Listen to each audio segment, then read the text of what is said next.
ಪೃಥ್ವಿ, ಏನೋ ಇದು? ಯುಕ್ತ, ಇದೇನಮ್ಮ ಮದುವೆ ಹೆಣ್ಣಿನ ಡ್ರೆಸ್ಸಲ್ಲಿ?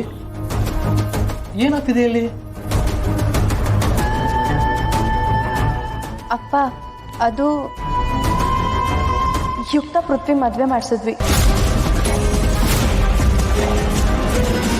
ಮದುವೆನಾ?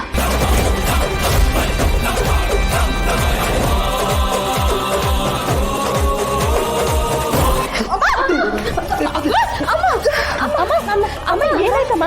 ಅಮ್ಮ ಅಮ್ಮ ಅಮ್ಮ ಅಮ್ಮ ಅಮ್ಮ ಅಮ್ಮ ಅಮ್ಮ ಅಮ್ಮ ಅಮ್ಮ ಎದ್ದೇಳಮ್ಮ. ಅಮ್ಮ ಅಮ್ಮ ಅಮ್ಮ ಅಮ್ಮ ನೀರು ನೀರು ನೀರು ತೊಂಬರೆ. ಹೋಗೆ. ಅಲ್ಲಿ ಕಟ್ಕೊಳ್ಬೇಕಾಗಿರೋದು, ಬದುಕಬೇಕಾಗಿರೋದು ಅವ್ರ ಕೆಲಸ. ಹೌದೌದು, ಅದು ನನ್ನ ತಮ್ಮನ ಮನೆಯನ್ನೇ. ಅವ್ರು ಒಳ್ಳೆ ಜನನೇ.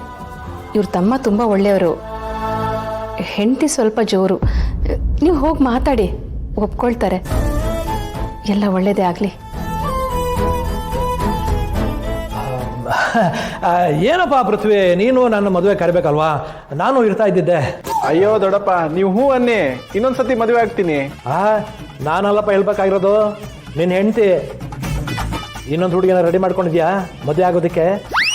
ಅಯ್ಯೋ ದೊಡ್ಡಪ್ಪ, ನಾನು ಇವಳನ್ನೇ ಮತ್ತೊಂದ್ಸತಿ ಮದುವೆ ಆಗ್ತೀನಿ ಅಂದಿದ್ದು. ಅಪ್ಪ ತಂದೆ, ನೀನು ಒಂದ್ಸತಿ ಮದುವೆ ಮಾಡಿಸೋ ಅಷ್ಟರಲ್ಲಿ ಜೀವ ಹೋಗಿ ಬಂದಿದೆ, ಇನ್ನೊಂದ್ಸತಿ ಅಂತೆ. ಸುಮ್ನೆ ಬಾ, ಅಲ್ಲಿ ನಿಮ್ಮಮ್ಮ ಕಾಯ್ತಿರ್ತಾಳೆ. ಹಾ ಹೌದೌದು, ಬನ್ನಿ ಬನ್ನಿ, ಹೆಣ್ಣನ್ನ ಮನೆ ತುಂಬಿಸ್ಬಿಡೋಣ. ಬನ್ನಿ ಬನ್ನಿ. ಅಪ್ಪ ನೀವು ಬೇಡ, ನಾವೇ ಹೋಗಿ ಮನೆ ತುಂಬಿಸ್ಬರ್ತೀವಿ. ನಿಮ್ಮನ್ನೇನಾದ್ರೂ ಚಿಕ್ಕಮ್ಮ ನೋಡಿದ್ರೆ ದೊಡ್ಡ ಅವಾಂತರನೇ ಮಾಡ್ಬಿಡ್ತಾರೆ. ಶುಭ ಹೇಳೋದು ಸರಿನೇ. ಅವಳಿಗೆ ಮೊದಲೇ ನಂಬ್ಕೊಂಡ್ರೆ ಆಗಲ್ಲ. ಈಗ ನಾವು ಒಟ್ಟಿಗೆ ಹೋದ್ರೆ ಇದನ್ನೆಲ್ಲ ನಾವೇ ಮಾಡಿದ್ದು ಅಂದ್ಬಿಡ್ತಾರೆ ಆಮೇಲೆ.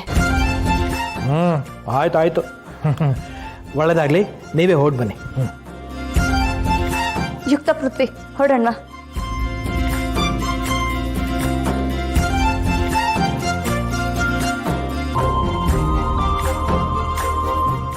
ಅಂತೂ ನಮ್ ಶುಭ ಪೃಥ್ವಿ ಮದ್ವೆನ ಮಾಡಿ ಮುಗಿಸ್ಬಿಟ್ಲು.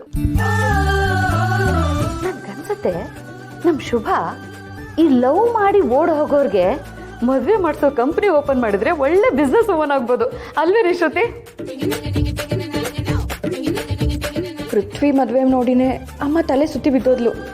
ಇನ್ನು ನಾನು ಪ್ರೀತಿ ಮಾಡ್ತಿದ್ದೀನಿ ಅಂತ ಗೊತ್ತಾದ್ರೆ ಅಷ್ಟೇ ನನ್ನ ಕತೆ. ಶ್ರುತಿ, ಏಯ್ ಏನೇ ಯೋಚನೆ ಮಾಡ್ತಿದ್ಯಾ? ಏನಿಲ್ಲತ್ತೆ. ಓ ಅಕ್ಕ ಅವಳು ಹುಡ್ಗನ್ ಬಗ್ಗೆ ಯೋಚನೆ ಮಾಡ್ತಿದ್ದಾಳೆ ಅಲ್ವೇನೆ ಅಕ್ಕ? ಹೊಸ ಭಾವನ್ ಬಗ್ಗೆನಾ? ಸುಮ್ಮನಿರ್ರೆ ತರ್ಲೆಗಳ. ಹ್ಞೂ ಸುಮ್ನಿರ್ಸಿ, ಈಗ ಸುಮ್ನಿರ್ತೀವಿ. ಮುಂದೆ ನಾವು ಲವ್ ಮಾಡಿದಾಗ ಇದೇ ತರ ಸಪೋರ್ಟ್ ಮಾಡ್ಬೇಕು. ಟಿಪಿಕಲ್ ಮಿಡಿಲ್ ಕ್ಲಾಸ್ ಅಪ್ಪ ಅಮ್ಮಂತರ ಪಕ್ಕದ ಮನೆ ಮಕ್ಳನ್ನ ಹೋಗ್ಲಿ ನಮ್ನ ಬೈದಂಗಲ್ಲ. ಲವ್ ಅಂತೆ ಲವ್. ನೋಡ್ದೆ ಶ್ರುತಿ, ಈ ವಯಸ್ಸಿಗೆ ಈ ಪಿಳ್ಳೆಗಳು ಏನೇನೆಲ್ಲ ಮಾತಾಡ್ತಿದ್ದಾವೆ ಅಂತ. ಅಯ್ಯೋ, ನಾವೇನ್ ನಾಳೆನೆ ಚೈಲ್ಡ್ ಮ್ಯಾರೇಜ್ ಮಾಡಿ ಕಳ್ಸಿ ಅಂತ? ಮುಂದೆ ದೊಡ್ಡೋರಾದ್ಮೇಲೆ. ಹ್ಞೂ, ಅಷ್ಟೊತ್ತಿಗೆ ನಿಮ್ಗೂ ನಿಮ್ ಗೌತಮ್ ಸಿಗ್ಲಿ, ಒಂದೇ ಚೌಲ್ಟಿ ಇಬ್ರು ಮದ್ವೆ ಆಗೋಣ. ಅಂದ್ರೆ ಏನೇ ಏನೇ ನಿನ್ ಮಾತಿನ ಅರ್ಥ? ನನ್ ಗೌತಮ ನನಗ್ ಸಿಗಲ್ಲ ಅಂತನಾ? ನಿನ್ನು ನೋಡ್ತಾ ಇರು, ನಮ್ ಗೌ ಬಂದು ನನ್ನ ಕರ್ಕೊಂಡು ಹೋಗ್ತಾರೆ. ಏಯ್, ಮ್ಯಾಕ್ಸ್ ಮಾಡೋ ಏಜ್ ಅಲ್ಲಿ ಮ್ಯಾರೇಜ್ ಬಗ್ಗೆ ಮಾತಾಡ್ತಿದ್ದೀರಾ? ಕುಟ್ಟುತ್ತೀನಿ ನಡಿ ನಡಿ. ಬೀದಿ ಲೋಗಳನ್ನ ಕರ್ಕೊಂಡ್ ಬಂದು ನನಗೆ ಮರ್ಯಾದೆ ತೆಗಿತೀಯಾ? ಇವಳು ನೋಡಿದ್ರೆ ನನಗೇನೆ ಎದುರಿಸ್ತಾ ಇದ್ದಾಳೆ. ಕಟ್ಕೊಂಡ್ ಗಂಡ ಅಂತೆ ನೀನು. ನಾನು ನಿನ್ನ ಇದೇ ಹೊಟ್ಟೆಲಿ 9 ತಿಂಗಳು ಒತ್ತಿದ್ದೀನಿ, ಸಾಕಿದ್ದೀನಿ. ನನಗಿಂತ ಇವಳೆ ಅವಳು. ನೆನ್ನೆ ಮೊನ್ನೆ ಬಂದವಳು ಮನೆಗಿನ್ನು ಕಾಲಿಟ್ಟಿಲ್ಲ, ನನಗೆ ಅವಮಾನ ಮಾಡ್ತಿದ್ದಾಳೆ. ಅಮ್ಮ ಹಾಗಲ್ಲ ಅಮ್ಮ. ನೀನೇನೋ ಮಾತಾಡೋದು? ಇವಳು ಯಾವಳನ್ನ ಕರ್ಕೊಂಡ್ ಬಂದಿದ್ಯಲ್ಲ ಅವಳೇ ಮಾತಾಡ್ತಿದ್ದಾಳಲ್ಲ. ಅಮ್ಮ ಸ್ವಲ್ಪ ಸುಮ್ಮನಿರಮ್ಮ. ಅಲ್ಲಿ ಯುವ ಸರ್ ಬಂದಿದ್ದಾರೆ.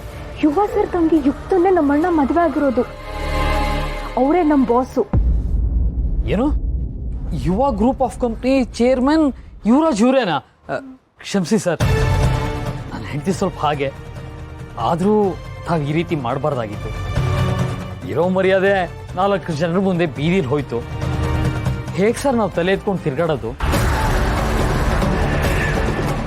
ನೀನೇನಯ್ಯ ಇವ್ರ ಮುಂದೆ ಪುರಾಣ ಓದ್ಕೊಂಡು ನನ್ನ ಹೊಟ್ಟೆಲ್ ಕಸ ಕಸ ಹುಡ್ತಂಗ್ ಕೊಟ್ಟಿದ್ದಾನೆ.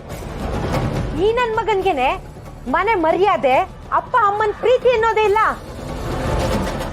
ನನ್ ಪಾಲಿಗೆ ಮಗ ಸತ್ತ ಅನ್ಕೊಂಡು ತಲೆ ಮೇಲೆ ನೀರ್ ಸುರ್ಕೊಂಡು ನನ್ ಮಗ ಹುಟ್ಟೇ ಇಲ್ಲ ಅಂತ ಇದ್ ಬಿಡ್ತೀನಿ. ಕಳ್ಸಯ್ಯ ಇವ್ರನ್ನ. ಇಶಾನಿ, ಬಾಗ್ಲಿಗೆ ಒಂದ್ ಬಿಂಗೆ ನೀರ್ ಹಾಕು. ಯಾಕೆ ಚಿಕ್ಕಮ್ಮ ಹೀಗೆಲ್ಲ ಮಾತಾಡ್ತಿದ್ದೀರಾ? ಅವರಿಬ್ರು ಪ್ರೀತಿಸ್ತಿದ್ರು. ಆ ವಿಷಯನ ನಿಮ್ಮ ಹತ್ರ ಹೇಳೋಕೆ ಪ್ರಯತ್ನ ಪಟ್ಟಿದ್ದಾನೆ. ಅವನಿಗೆ ನೀವಂದ್ರೆ ಸ್ವಲ್ಪ ಭಯ, ಅದಕ್ಕೆ ಹೀಗೆಲ್ಲ ಆಯ್ತು. ಮನೆಗೆ ಬಂದಿರೋ ಸೊಸೆ ಮಹಾಲಕ್ಷ್ಮಿ ಇದ್ದಂಗೆ, ಮನೆಗೆ ತುಂಬಿಸ್ಕೊಳ್ಳಿ. ನೀನ್ ಮಾತಾಡ್ಬೇಡ. ನೀನು ಮನೆ ಹಾಳು ಮಾಡ್ಬೇಕು ಅಂತಾನೆ ಕಾಯ್ತಿದ್ದೆ ಅಲ್ವಾ? ಈಗ ಟೈಮ್ ಸಿಕ್ತು, ಅದನ್ನ ಉಪಯೋಗಿಸ್ಕೊಂಡೆ. ನಾನು ಯಾರ ಮಾತು ಕೇಳಲ್ಲ. ನೀವ್ ಯಾರು ಮನೆ ಒಳಗಡೆ ಹೋಗುವಾಗಿಲ್ಲ. ಒಂದ್ ವೇಳೆ ಹೋದ್ರೆ ನಾನ್ ಏನ್ ಮಾಡ್ತೀನೋ ನನಗೆ ಗೊತ್ತಿಲ್ಲ. ನನಗೆ ಒಪ್ಪಿಗೆ ಇಲ್ದಿರೋ ಮದ್ವೆ ಇದು ಮದ್ವೆನೇ ಅಲ್ಲ. ಹೋಗಿ ಇಲ್ಲಿಂದ.